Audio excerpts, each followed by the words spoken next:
Hello friends, मेरा नाम जूही बंसल है। तो आज हम करेंगे reason behind downward sloping and exception to law of demand.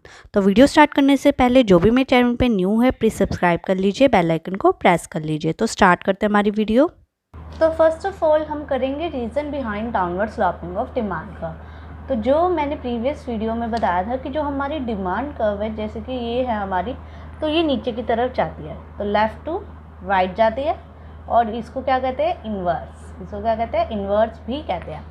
तो ये नीचे की तरफ जा रही है, इसको डाउनवर्ड कहते हैं। तो इसका रीज़न क्या है कि ये नीचे की तरफ जाती है। Diminishing marginal utility. तो सबसे पहले ये पता होना चाहिए, डिमिनिशिंग मार्जिनल यूटिलिटी का जो कंसेप्ट है ये अल्फ्रेड मार्शल ने दिया था। ये किसने दिया था? अल्फ्रेड मार्शल ने दिया था।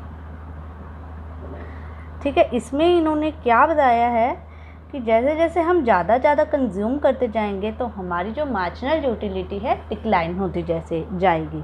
तो कंजप्शन के बढ़ने से एमयू का कम होना, डिक्रीज़ होना। ठीक है, जैसे कि सपोज़ हमने एक आइसक्रीम की बात कर लेते हैं।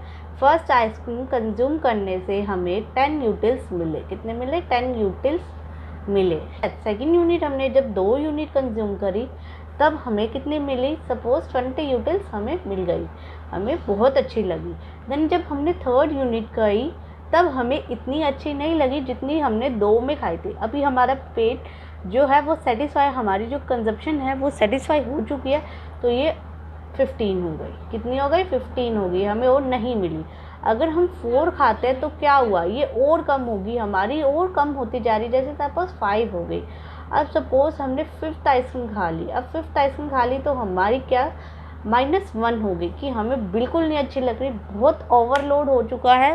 देन 6 यूनिट में तो क्या होगा? जैसे इसमें क्या है, हमारी वॉमिटिंग हो रही है। तो इसका मतलब है जैसे जैसे हम ज़्यादा कंजप्शन करते जाते हैं वैसे वैसे ही हमारी यूटिलिटी, मार्जिनल यूटिलिटी कम होती जाती है। टोटल यूटिलिटी तो ज़्यादा होगी बट जो मार्जिनल यूटिलिटी है वो कम होती जाएगी। तो इसी को law of diminishing marginal utility कहते हैं, और ये जिसकी वजह से डिमांड कब है वो डाउनवर्ड स्लॉपिंग होती है। प्राइस सबका सेम है।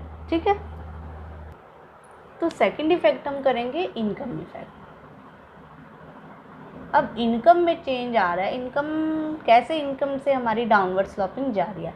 सपोज़ हमारे पास कितने रुपीज़ है? 50 रुपीज़ है। हम क्या ले रहे हैं? एप्पल ख़रीद रहे हैं। क्या खरीद रहे हैं? एप्पल ख़रीद रहे हैं। तो पहले मान लो 100 रुपीज़ के एप्पल आते थे। सॉरी, हम 100 कर लेते हैं यहाँ पे। 100 रुपीज़ थे हमारे पास, तो 100 रुपीज़ के हमने 1 kg एप्पल ले लिए। ठीक है, अब जो प्राइस था वो कम हो गए, 50 रुपीज़ हो गया। ठीक है, 50 रुपीज़ हो गया। तो हमें 50 में बताओ कितने मिलेंगे? 50 में हम वही सेम 1 kg ले लेते हैं। ठीक है, अब हमारे पास वो इधर से 50 रुपीज़ और बचे हैं। तो हमने कहा भाई 50 रुपीज़ के 1 kg और दे दो। तो हमारे पास टोटल कितने kg हो गए? 2 kg हो गए। सपोज़ एप्पल की प्राइस अब और कम हो गए, 25 हो गए। कितने हो गए? 25 रुपीज़ हो गए। तो हमने क्या, हमारा जो स्टिल 1 kg हमें लेने होता है वो तो हम लेंगे ही लेंगे। अब और कितने ले सकते हैं हम? और कितने ले लेंगे हम कहेंगे भैया तू 25 kg में जितने बनते हैं 4 kg उतने के उतने दे दे। तो इससे क्या हुआ, हमारे पास जितनी इनकम थी हमने वो सारी स्पेंड कर दी। तो इससे क्या हुआ, इनकम के साथ साथ हमारी डिमांड चेंज हो रही है। इनकम के कम, प्राइस के कम होने से हमने और ज़्यादा डिमांड करी। क्यों करी? क्योंकि हमारे पास इनकम हमारी बच चुकी है। जो हमें पहले रुपीज़ लगाने थे 100, अब वो प्राइस के कम होने के पास हमारे पास बच चुके थे, तो हमने वो ही सेम एप्पल लेने में ही लगा दिए। तो हमें ज़्यादा क्वांटिटी मिल रही है, जिसकी वजह से भी डाउनवर्ड स्लॉपिंग होती है। ठीक है, तो थर्ड केस आ जाता है हमारा सब्स्टिट्यूट इफेक्ट।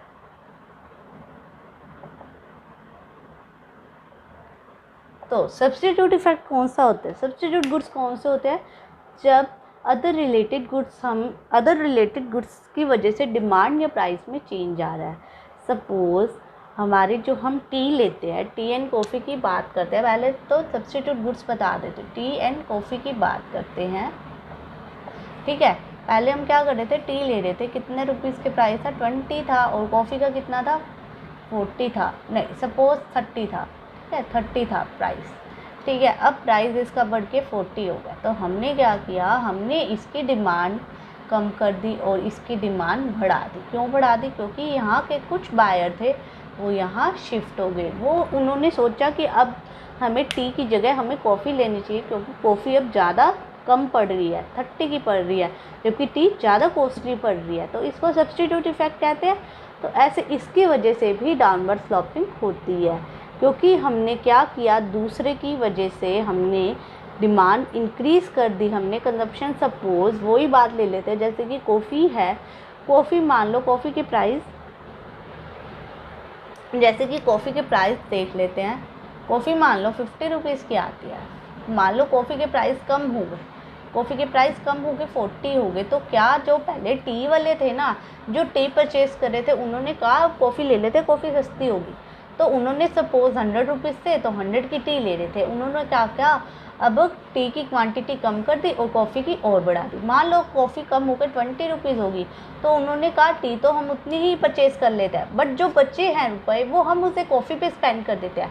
पहले वो हम जो इनकम बची थी वो हम उसी में ही लगा रहे थे, बट अब इसमें क्या है, हमने जो हमारी रियल इनकम बची है वो हम किस में स्पेंड करें, कॉफ़ी पे स्पेंड करें, क्योंकि कॉफ़ी के प्राइस जो डियरर गुड है उसके प्राइस कम हो रहे हैं, तो हमने डियरर गुड्स के अंदर वो लगा दिए रुपीज़। तो इसकी वजह से भी हमारी जो स्लोप है, डिमांड कर्व है, वो डाउनवर्ड जाती है, क्योंकि प्राइस के कम होने से डिमांड बढ़ रही है। ठीक है, नेक्स्ट करेंगे एक्सेप्शन।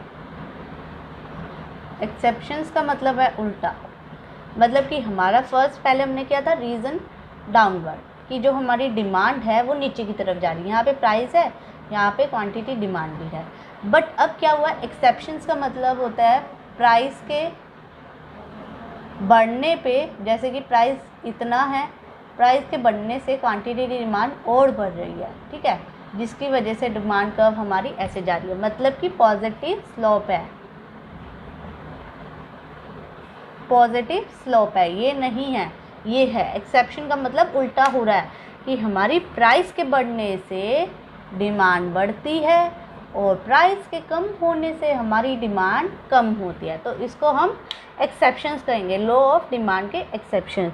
तो फर्स्ट आ जाता है गिवन गुड्स, सबसे फर्स्ट आ जाता है गिवन गुड्स। तो गिवन गुड्स किसने दिया था? सर रॉबर्ट गिफन ने ही एक्सप्लेन किया था, सर रॉबर्ट गिफन ने ही दिया था।